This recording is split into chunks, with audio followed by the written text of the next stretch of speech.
والسلام على أشرف الأنبياء والمرسلين وخاتم النبيين وعلى آله وأصحابه أجمعين.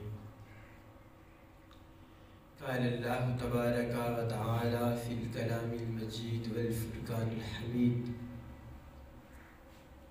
وسيجنبها الأتقى الذي يؤتي ماله يتزكى وما لأحد عنده من نعمة تجزى إلا ابتغاء وجه ربه الأعلى ولسوف يرضى. صدق الله العظيم وبلغنا رسوله النبي الكريم الأمين ونحن على ذلك لمن الشاهدين والشاكرين والحمد لله رب العالمين. قال الله تبارك وتعالى في شان حبيبه مخبرا وآمرا: إن الله وملائكته يصلون على النبي يا أيها الذين آمنوا صلوا عليه وسلموا تسليما. الصلاة والسلام عليك يا سيدي يا رسول الله وعلى آلك وأصحابك يا سيدي يا حبيب الله. الصلاة والسلام عليك يا سيدي يا رسول الله وعلى آلك وأصحابك يا رحمة للعالمين. جسے سرکار سے نسبت ہو وہ پسپا نہیں ہوگا. جسے سرکار سے نسبت ہو وہ پسپا نہیں ہوگا. کوئی اصحاب میں صدیق سے اونچا نہیں ہوگا. اثاثہ جو تھا گھر میں دے دیا اسلام کی خاطر. اثاثہ جو تھا گھر میں دے دیا اسلام کی خاطر. عمر بولے عمر تا عمر بھی تم سا نہیں ہوگا. اور جسے صدیق اکبر سے محبت اور عقیدت ہے، جسے صدیق اکبر سے محبت اور عقیدت ہے، اسے معاشر کی سختی کا کوئی دھڑکا نہیں ہوگا. اور صداقت کو بھی جس پر ناز تھا صدیق اکبر تھے. صداقت کو بھی جس پر ناز تھا صدیق اکبر تھے. پھر اس جیسا زمانے نے بشر دیکھا نہیں ہوگا. مجھے امید ہے اظہر کہ اہل بیت کے صدقے، مجھے امید ہے اظہر کہ اہل بیت کے صدقے کہیں بھی نام لیوا آپ کا رسوا نہیں ہوگا. نہایت ہی واجب الاحترام بزرگوں، دوستوں، اللہ رب العزت کا کروڑ مرتبہ شکر ہے جس مالک کائنات، خالق کائنات نے اشرف المخلوقات بنا کر رسول اللہ صلی اللہ علیہ وآلہ وسلم کا امتی بنائے. اور پھر اللہ رب العزت نے قرب کے درجات بیان فرمائے کہ کسی کو کسی انداز سے قرب نصیب ہوا تو کسی کو کسی انداز سے قرب نصیب ہوا. اور جس قدر کسی کو قرب زیادہ نصیب ہوا اسی قدر اس کا درجہ زیادہ بلند ہو گیا. اصول ہمیشہ یہی ہے کہ جس قدر کوئی زیادہ محبت کرتا ہے اس سے اسی قدر زیادہ ڈرتا ہے کہ کہیں میرے محبوب کو میری وجہ سے کوئی تکلیف نہ پہنچے، کہیں میرا محبوب میری کسی بات کو محسوس نہ کرے، میرا محبوب کہیں میری کسی بات پہ ناراض نہ ہو جائے. تو محبت کرنے والا وہ ہر لمحہ اپنے محبوب کی خوشی طلب کرتا رہتا ہے. اور اللہ رب العزت جسے چاہتا ہے اپنا قرب نصیب فرماتا ہے. یہ عبادتوں اور ریاضتوں پہ بات موقوف نہیں ہے، بلکہ یہ رب العزت کی خاص فضل اور اس کی رحمت پر یہ بات منحصر ہے کہ جسے چاہتا ہے اپنے قرب کی دولت نصیب فرما دیتا ہے. اور اصول یہ ہے، مولانا روم رحمۃ اللہ علیہ فرماتے ہیں رحمت حق بہانمی جویت کہ اللہ رب العزت کی رحمت مال و دولت نہیں دیکھتی، وہ بہانے ڈھونڈتی ہے. تو انسان کی طرف سے کوئی نہ کوئی ایسا بہانہ بن جاتا ہے کہ جس بہانے کی وجہ سے اللہ رب العزت اسے اپنا قرب نصیب فرما دیتا ہے. اور پھر جسے قرب نصیب ہو جاتا ہے تو پھر اللہ رب العزت اسے زیادہ دولت نصیب فرماتا ہے، اسے دین کی دولت زیادہ عطا فرما دیتا ہے.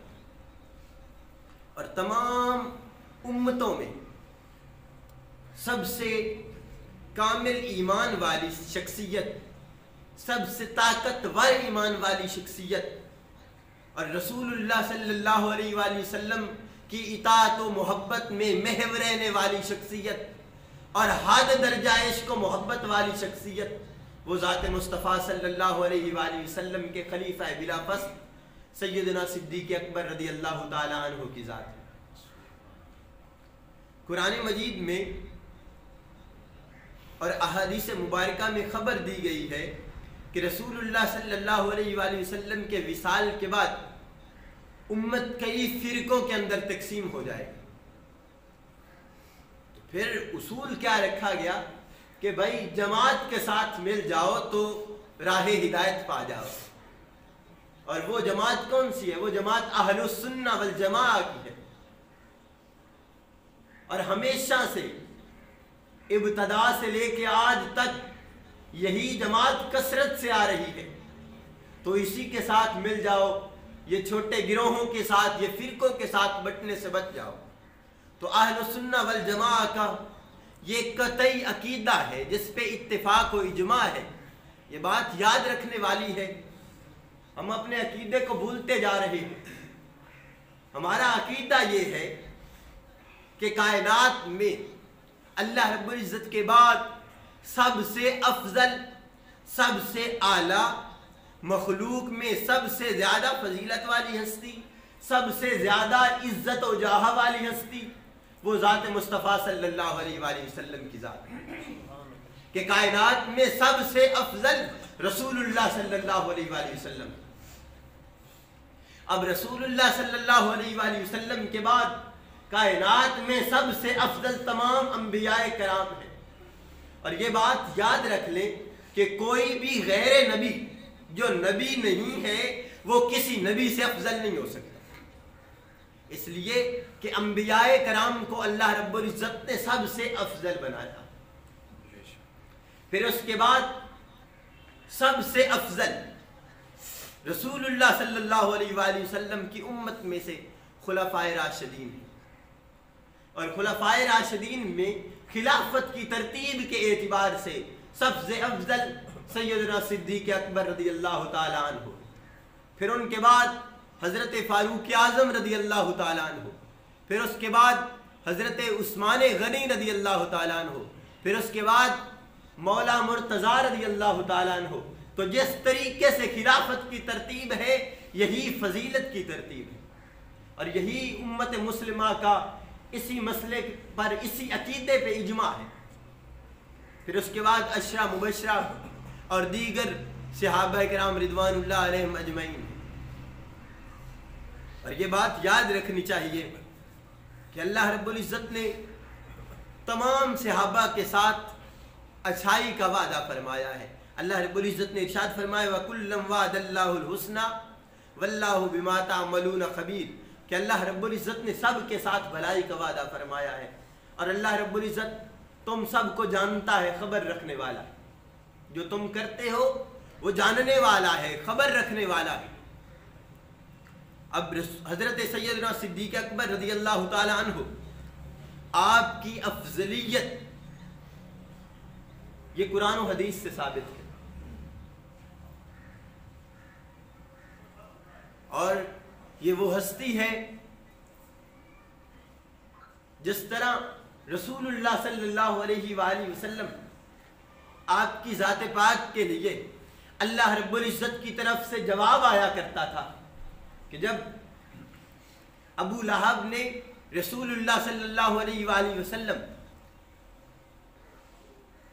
آپ کی شان کے اندر بے ادبی کی تو اللہ رب العزت نے خود جواب ارشاد فرمایا تبت یدا ابی لہب و تب. یہ اللہ رب العزت نے خود جواب ارشاد فرمایا۔ اسی طرح جب رسول اللہ صلی اللہ علیہ وآلہ وسلم کے خلیفہ بلا فصل سیدنا صدیق اکبر رضی اللہ تعالی عنہ، آپ نے جب دیکھا حضرت بلال کو کہ امیہ بن خلف حضرت بلال رضی اللہ تعالیٰ عنہ پہ ظلم کرتا ہے، آپ کو تنگ کرتا ہے، آپ پہ طرح طرح کی مصیبتیں اور تکلیفیں ڈھاتا ہے، تو حضرت ابو بکر صدیق رضی اللہ تعالیٰ عنہ کا ایک غلام تھا۔ آپ گئے امیہ بن خلف کے پاس اور اسے جا کے کہا کہ یہ میرا غلام لے لے، اور وہ ایسا غلام تھا جو خوبصورت بھی تھا اور پھر اس کے بعد بہت زیادہ مال و دولت بھی تھا۔ تو حضرت ابو بکر صدیق رضی اللہ تعالی عنہ آپ نے اسے جا کے کہا کہ میرا غلام لے لے اور اس کا جتنا مال و دولت ہے وہ بھی لے لے، اس کے بدلے میں مجھے بلال عطا کر۔ اب امیہ بن خلف کو یہ تجارت، یہ سودا بڑا پسند آیا۔ اس نے کہا کہ مجھے غلام بھی مل رہا ہے، اچھا غلام مل رہا ہے، ساتھ مال و دولت مل رہی ہے، یہ تو حبشی غلام ہے، کالے رنگ کا ہے، میں اسے رکھ کے کیا کروں گا؟ جب حضرت بلال رضی اللہ تعالیٰ عنہ کو حضرت ابو بکر صدیق رضی اللہ تعالیٰ عنہ نے خریدا اور خرید کر آزاد کر دیا، تو اب لوگوں نے طرح طرح کی باتیں کرنا شروع کر دی۔ لوگ کہنے لگے کہ حضرت ابو بکر صدیق بہت بڑے تاجر ہیں، تو آپ اس طرح کی غلطی نہیں کر سکتے کہ اتنا اچھا غلام دے کے ایک بدصورت غلام خرید رہے ہیں، ضرور کوئی نہ کوئی وجہ ہے درمیان میں۔ اور وہ کہنے لگے کہ وجہ یہی لگتی ہے کہ حضرت ابو بکر صدیق رضی اللہ تعالی عنہ پر بلال نے کوئی نہ کوئی احسان کیا ہے کہ جس احسان کے بدلے کے طور پہ حضرت ابو بکر صدیق آزاد کر رہے ہیں۔ جب یہ باتیں ہونا شروع ہوئی تو اللہ رب العزت نے قرآن اتار دی۔ اللہ رب العزت نے ارشاد فرمایا یوتی مالہ یتزکا وما لأحد من نعمت تجزا، کہ حضرت ابو بکر صدیق رضی اللہ تعالیٰ عنہ آپ وہ ہستی ہیں کہ جن پر کسی کا کوئی احسان نہیں۔ آپ اللہ رب العزت کی راہ میں اگر مال دیتے ہیں تو وہ صرف اس لیے دیتے ہیں کہ اپنے آپ کو پاک کیا جائے، آپ پر کسی کا کوئی احسان نہیں۔ اور یہ بات یاد رکھیں کہ یہ قرآن مجید کی تائید اتری ہے جو حضرت ابو بکر صدیق کی شان میں، اور اللہ رب العزت نے قرآن مجید میں اسی آیت میں ارشاد فرمایا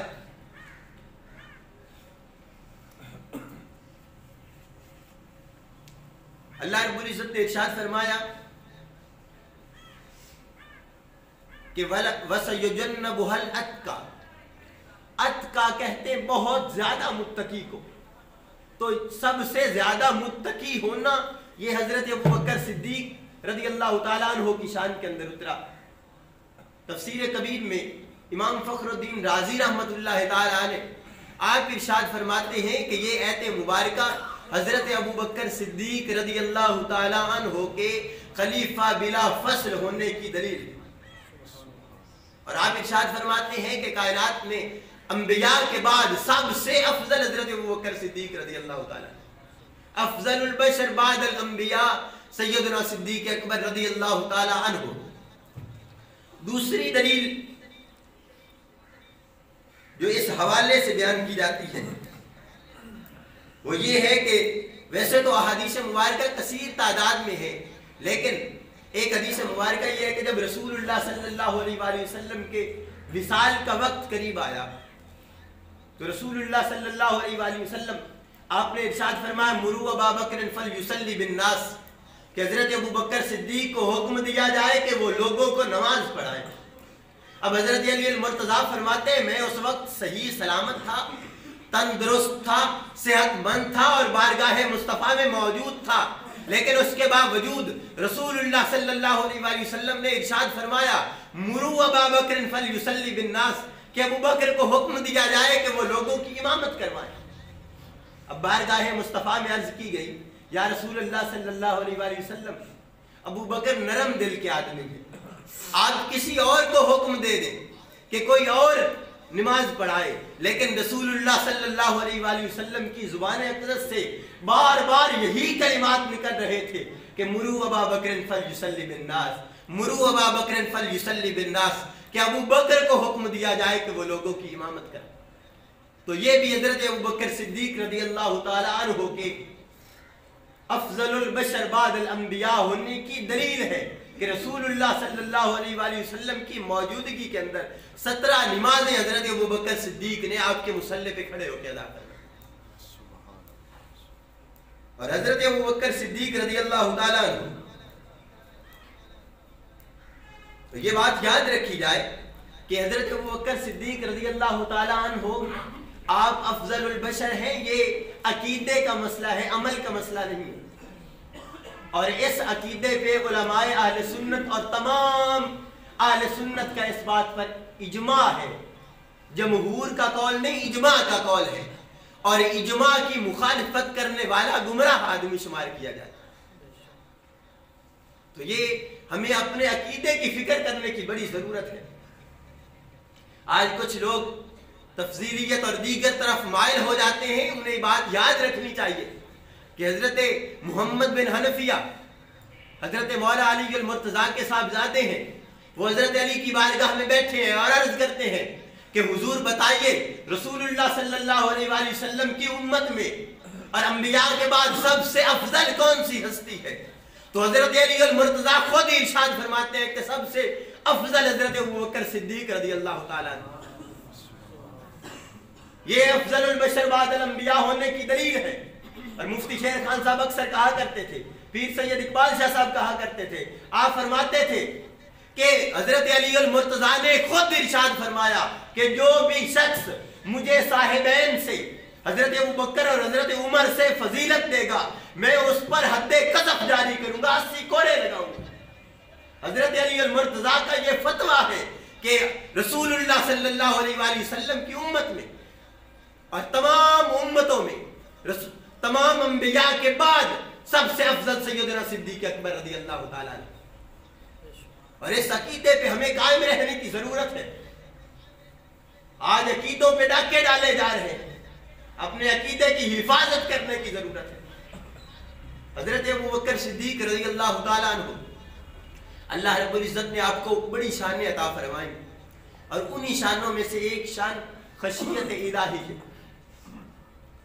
میں پہلے بھی آپ کو عرض کر چکا ہوں کہ بھائی ڈر اسی سے زیادہ لگتا ہے جس سے محبت کی جائے، اور جس کو معرفت نصیب ہو جائے اس سے زیادہ ڈر ہونا شروع ہو جاتا ہے۔ سیدہ طیبہ طاہرہ سیدہ عائشہ صدیقہ رضی اللہ تعالی عنہ، آپ ارشاد فرماتی ہیں کہ رسول اللہ صلی اللہ علیہ وآلہ وسلم آپ نے ارشاد فرمایا فواللہ انی لعالمہم باللہ واشدہم لہو خشیہ، ارشاد فرمایا میں اللہ رب العزت کو سب سے زیادہ جاننے والا ہوں، اور پھر ارشاد فرمایا کہ سب سے زیادہ اللہ رب العزت سے ڈرنے والا ہوں۔ اور پھر رسول اللہ صلی اللہ علیہ وآلہ وسلم کی امت میں سب سے زیادہ جو خشیت تھی وہ حضرت ابو بکر صدیق رضی اللہ تعالیٰ عنہ کے حصے میں آئی۔ اور آیت کریمہ ہے سیدنا صدیق اکبر رضی اللہ تعالیٰ عنہ، آپ ارشاد فرماتے ہیں میں بارگاہ مصطفیٰ صلی اللہ علیہ وآلہ وسلم میں حاضر ہوا، رسول اللہ صلی اللہ علیہ وآلہ وسلم آپ تشریف فرما تھے، آپ نے ارشاد فرمایا کہ اے ابو بکر میں تمہیں ایک آیت نہ سناؤں جو اللہ رب العزت نے مجھ پہ نازل فرمائی؟ تو حضرت ابو بکر صدیق رضی اللہ تعالیٰ عنہ آپ نے عرض کی یا رسول اللہ صلی اللہ علیہ وآلہ وسلم آپ ضرور سنائیے۔ تو رسول اللہ صلی اللہ علیہ وآلہ وسلم نے ارشاد فرمایا من یعمل سوءا یجزا بہ ولا یجد لہ من دون اللہ ولیا ولا نصیرا۔ جب یہ آیت مبارکہ سیدنا صدیق اکبر رضی اللہ تعالی عنہ آپ نے سنی تو آپ کے چہرے کا رنگ متغیر ہو گیا اور آپ کے جسم کی کیفیت بدل گئی، آپ کو ایسے لگا جیسے آپ کی ریڑھ کی ہڈی ٹوٹ گئی۔ رسول اللہ صلی اللہ علیہ وآلہ وسلم نے ارشاد فرمایا کہ ابو بکر کیا ہو گیا ہے؟ عرض کی یا رسول اللہ صلی اللہ علیہ وآلہ وسلم جب سے یہ آیت مبارکہ سنی ہے خوف طاری ہو گیا ہے۔ تو رسول اللہ صلی اللہ علیہ وآلہ وسلم نے ارشاد فرمایا ہے ابو بکر یاد رکھو کہ جو مومن لوگ ہوں گے اللہ رب العزت انہیں دنیا کے اندر تکالیف دے کے ان کے گناہوں کو معاف فرما دیا کرے. اللہ رب العزت انہیں دنیا کے اندر معاف فرما دے گا، اور جب وہ بارگاہ رب العزت میں حاضر ہوں گے تو وہ گناہوں سے پاک ہوں گے.